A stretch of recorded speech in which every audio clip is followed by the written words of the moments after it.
Now, there are only two animals on the planet that the Creator identified himself with. I've read hundreds of books, and that's my commitment. For the last 20 years, I've been reading 4 books a month. And that gives you an idea of how much reading I do. Because if you're going to become influenced in the world, you have to be a reader. And when I read the Bible, I was shocked to find that there are two animals that the Creator identified himself with. The first one is the eagle, and the second animal is the lion. And when I identified those two animals as his favorite to identify himself with, I recognized I better study these two animals, because if he is the leader of the universe and I want to be a leader on earth, I better find out the nature of these animals and also the attitude of these animals. And I discovered that both of them are the kings of their domain.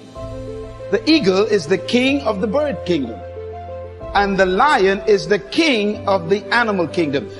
Well, I want to talk about the lion today, even though I can do a session on the eagle, which is very important. But let's talk a little bit about the lion. The lion has what I call the spirit of leadership. And this word spirit here is referring to attitude. A leader has an attitude that makes him or her different from followers. And the lion exhibits that attitude. We have to cultivate the same attitudes that the lion has, because the lion apparently has been given the same attitudes that God himself identifies with, and he put it in these creatures. And apparently you and I are supposed to be the king of the animal kingdom, the rulers of all animals. So obviously we have somewhere trapped on the inside these same potential attitudes. Now, the lion is the king of the jungle, but the lion to me is a great source of encouragement to all of us. Number one, the lion is not the tallest animal in the jungle. Number two, the lion is not the largest animal in the jungle. Number three, the lion is not the heaviest animal in the jungle. Number four, the lion is not the smartest animal or the most intelligent animal in the jungle. And yet, the lion is the king. You don't need to be intelligent. You don't need to be smart. You don't need to have a certain height. You don't need to have a certain weight. You don't need to have any kind of advantage. And yet you can be the leader. Now, what's the main thing that shocks me with the lion is that the lion is not larger than the giraffe, bigger than the elephant, or heavier than the hippo. He's not as smart as the hyena or the snake. And yet, when he shows up, they all run away. The lion, therefore, cancels all of your excuses for not becoming a leader. What makes the lion so unique? An army of sheep led by a lion will always defeat an army of lions led by a sheep, because leadership can transform cowards into violent warriors. Why would a lion become the king of the jungle when he has all of those limitations? He's not the tallest, not the strongest, not the smartest, not the heaviest, not the most intelligent, but yet he runs things. The lion is the king of the jungle because of one word: attitude. The lion has a different attitude that makes every animal afraid of him. Now, we don't want to lead by fear, but it does take respect for you to become a leader.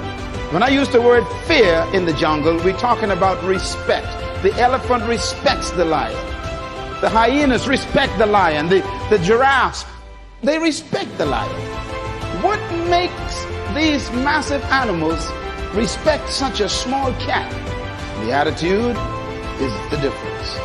For example, a lion will see an elephant, and the thing that comes to his mind, one word: lunch. Now, the elephant is 10 times the size of the lion, probably 50 times heavier, and has more power. One stomp of his feet could destroy the lion. But when the lion sees the elephant, he doesn't look at size and weight and strength and power. He looks at lunch. I could eat this thing. And he acts the way he thinks. You see, the size is not the problem. The weight of the elephant is not his concern. What makes him act is the way he thinks. And because he thinks he can eat the elephant, he attacks him. Leadership attitude. Now here's another amazing mystery. The elephant is larger, bigger, stronger, more powerful, heavier, and more intelligent. And yet when the elephant sees the lion, one word comes to mind: eater. The elephant is controlled by the way he thinks. He thinks that he is lunch.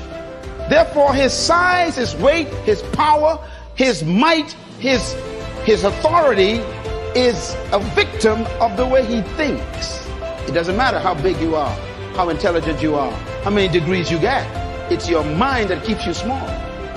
And it doesn't matter how small you are, or how unintelligent you may seem to be, or how much you don't have. It's your mind that makes you the leader. Attitude. The difference between a leader and a follower is attitude. Why?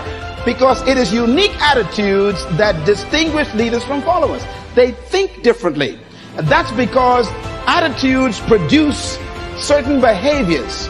And those behaviors stretch the leader beyond the limitations of the norm. In other words, it is the thinking of the person that makes them see circumstances differently. How do you think? Write this down. Attitude is a product of belief. This is very important to develop your leadership. Attitude is a product of belief. You cannot have an attitude beyond your belief. So your attitude comes from your belief system. The lion is the king because of what he believes about himself and what he believes about the elephant and the giraffe. He believes that they are lunch and he believes he can eat them. His belief system controls the whole situation when they meet. I was born in a house on 4 rocks, 2 bedrooms, 11 kids, 1 mother, 1 father. 1 bedroom for my mom and dad, the other for my 7 sisters. And of course the boys had to find somewhere to sleep.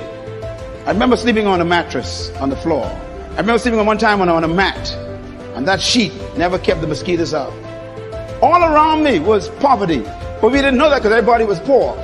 The only way you know you're poor is when you meet a rich person. And there I was sleeping on the floor. Wonderful family. They loved me. We loved one another. My parents loved us. We loved them. We had a great family, but we didn't have much. And every opportunity was around me to think negative. I was on the other side with alcoholics all over the place. And I remember my mother and father would tell us things to fix our belief system. They would say, you can do anything you want to do, son. And they said that when I was sleeping on the floor. They were working on my belief system. And then they taught us the Bible. Now, I don't know about you and your belief about the Bible made me what I am today, so don't you talk bad about the Bible. And if you don't believe in the Bible, that's okay. I'm doing just fine, believe me. And the Bible helped me become what I am. But it was that book that checked my thinking. Ephesians 3 verse 20. Don't you laugh at the Bible. The verse said, now unto him who is able to do exceedingly abundantly above, far beyond all you can ever ask, think, or imagine, according to the power that worketh within you. I went from an F student to an A student in 1 semester because of my belief system. I graduated head boy. It was my what? Belief system. No one can live beyond the limits of their belief. So if you want to live beyond what you're living now, you have to change your belief system. Leaders are born when you have the discovery of a new belief system. The secret to anyone rising is what happens in their belief system. Your life is what you think it should be. That's exactly what you are right now. You are what you thought you should be. And if you don't like who you are, you got to change what you think you should be. That's how leaders are born. No amount of training in leadership skills or management methods or titles, no amount of promotion or associations with rich people or smart people can ever substitute for the right attitude. No substitute for it. As a matter of fact, your leadership development is determined by, number 1, your perception of who you are.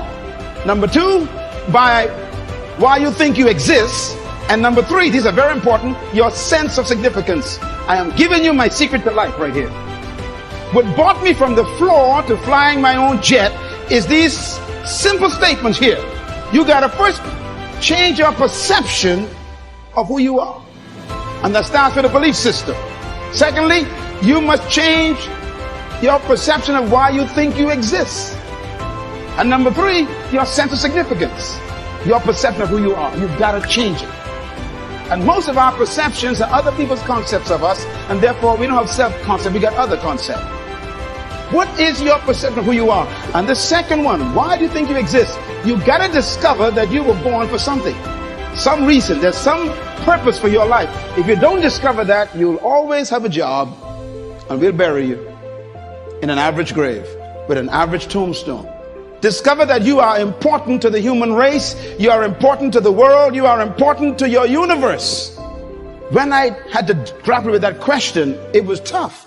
Because I've been taught by society, like you have, that you are just a social security number or some NIB number, or you're some just kind of a worker in the system. But that's not true. You were born to do something very significant in the world. And you have to get to the point where you believe that. Cultivating these attitudes are the key to becoming a leader. Now, when attitudes of leadership is married to the ability of leadership, then you become a leader. You can have potential, but if you don't have the belief, your potential becomes a victim of your present belief. Remember the elephant? The elephant has great power, but what makes him afraid of the lion is his belief system.